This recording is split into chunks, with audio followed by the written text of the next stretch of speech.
In this tutorial, we're going to create that little clock in SpongeBob's house. So I'm going to start with the CV Curve tool because I can go in and revolve this shape with all these little nuances, that little edge there, by revolving with the polygon setting. So let's go ahead and we'll go to an orthographic view where we're kind of using this as our reference, and I'll hold down the space bar.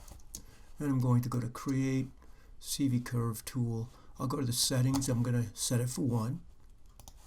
And now I'll go in and I'll create that. Now I'll start perhaps where the back would be.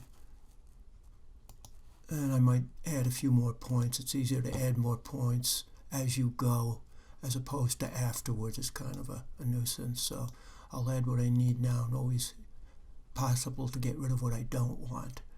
And then maybe I'll come across.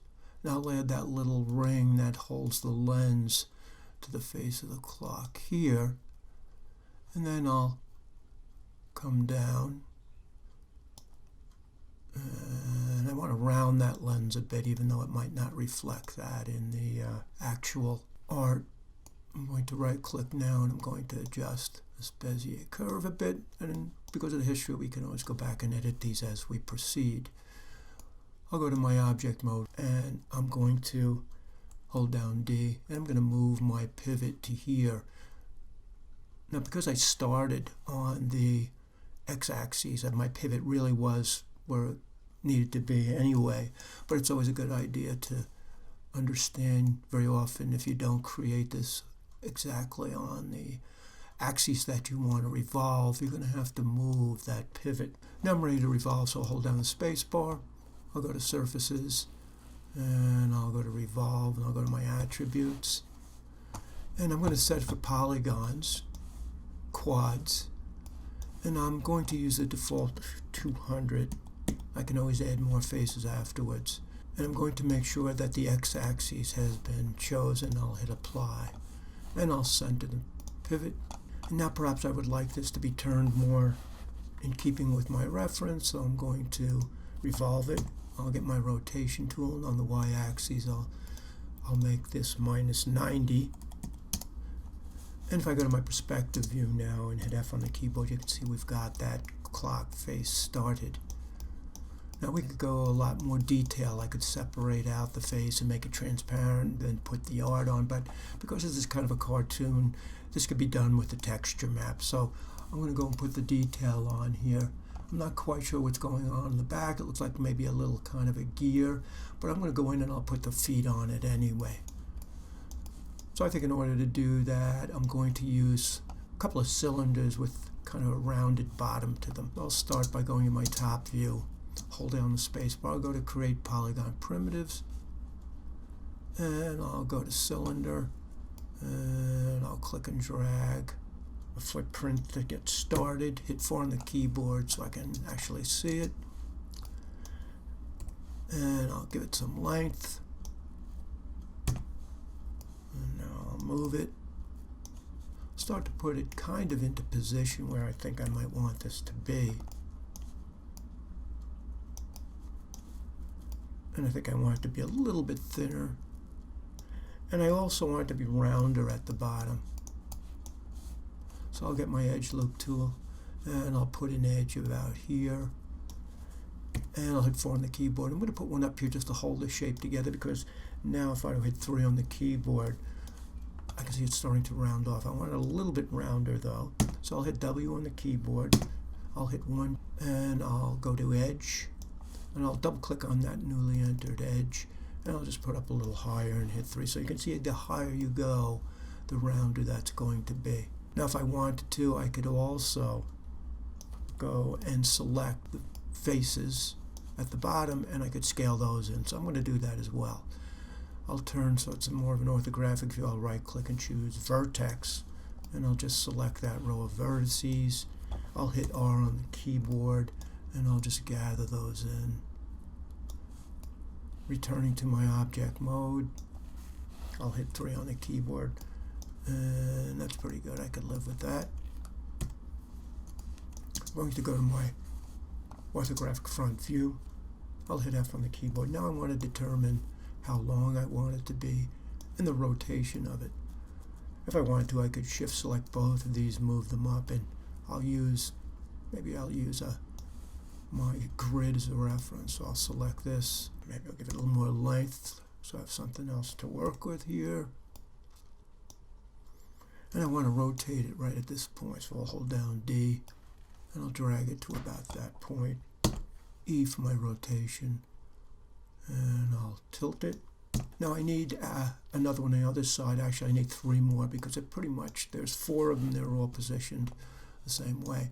So I'm going to go to Modify, Freeze Transforms, and I'll hold down the space bar, and I'll go to Edit, Duplicate Special, and I need to reflect over a duplicate mirror on the x-axis. So I'll make sure I'm reset.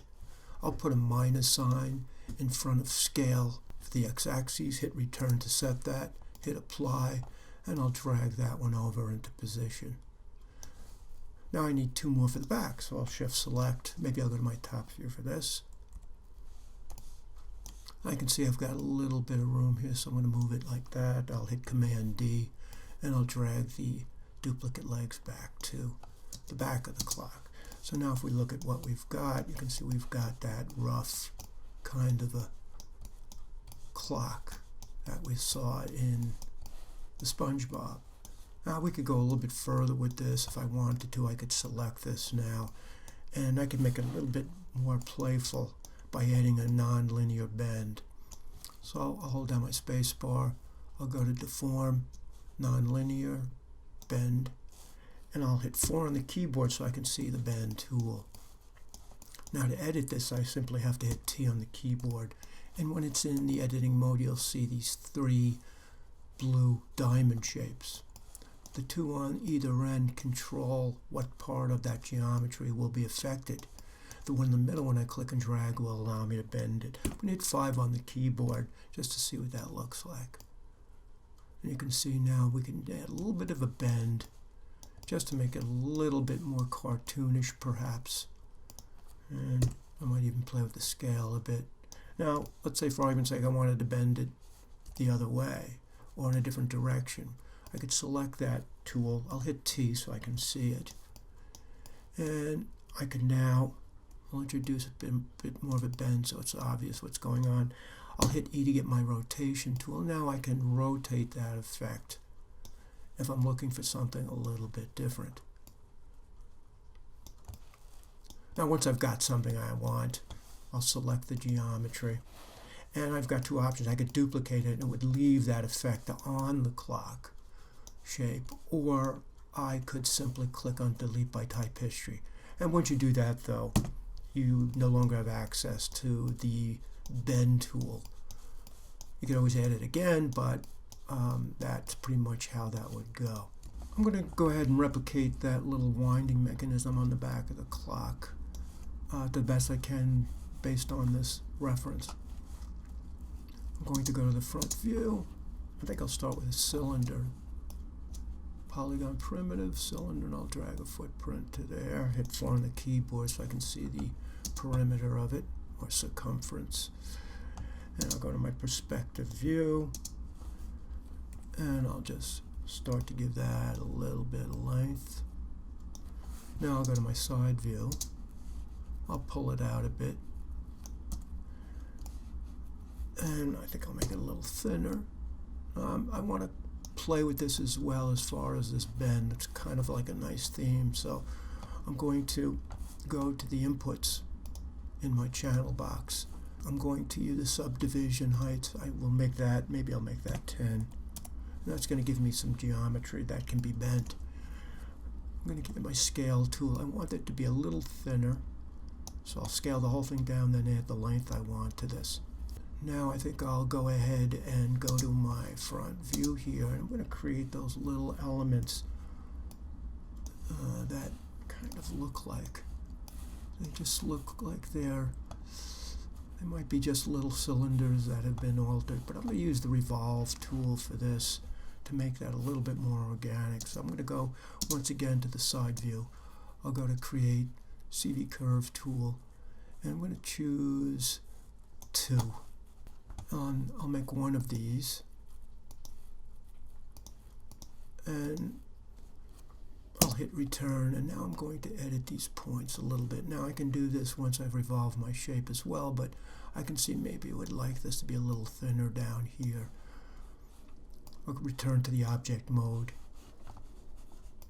center the pivot, and holding down D, I'll locate where I'd like it to be when I revolve this.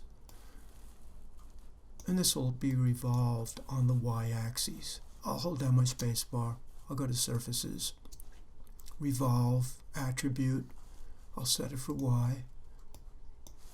And I think I'm going to go with the NURB surface on this, so I'll just edit, reset, and I'll hit apply, and I'll center the pivot again. I'm going to move it to the side because this might be a little exaggerated at the top, so perhaps I'd like to make some edits to this. So I think all I really need to do, rather than play with the Beziers on the path, I'll just elongate this a bit. And I'll return to my object mode. I'll locate my pivot down at the bottom of that shape. And I'll put it roughly into position. And I'll get my scale tool and scale it down. I'll get the first one into position in the context of the actual model. And there seems to be 5 of those. So once I've got one, I'm going to duplicate it. Now I could use duplicate special and place them perfectly aligned with each other, but in the context of this is a cartoon and it's hand hewn, it's got that quality. So I feel I can take the liberty on this, so I'll hit F on the keyboard, I'll hit Command D and then E, and I'll rotate these so that I've got 5 of these in kind of a star pattern. Now I'm going to go to my perspective view, I'll hit 5 on the keyboard and zoom back and see what I've got here. So that's looking pretty good. I may want to round this off a bit in the back, so I will get my edge loop tool. I'll put that there, so when I hit 3 it's a little bit rounder perhaps. You find that when you're interpreting 2D art in a 3D fashion, you start to take some liberties because you need to add content that perhaps wasn't there in the 2D drawing or reference.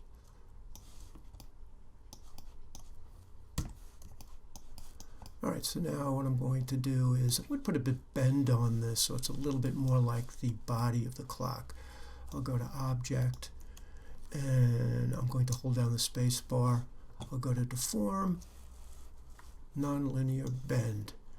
In this instance I want that bend tool to be parallel to the geometry, so I'll hit E to get my rotation tool and I'll rotate it so that it's parallel. If I wanted to, I could go in and make a precise adjustment in the channel box.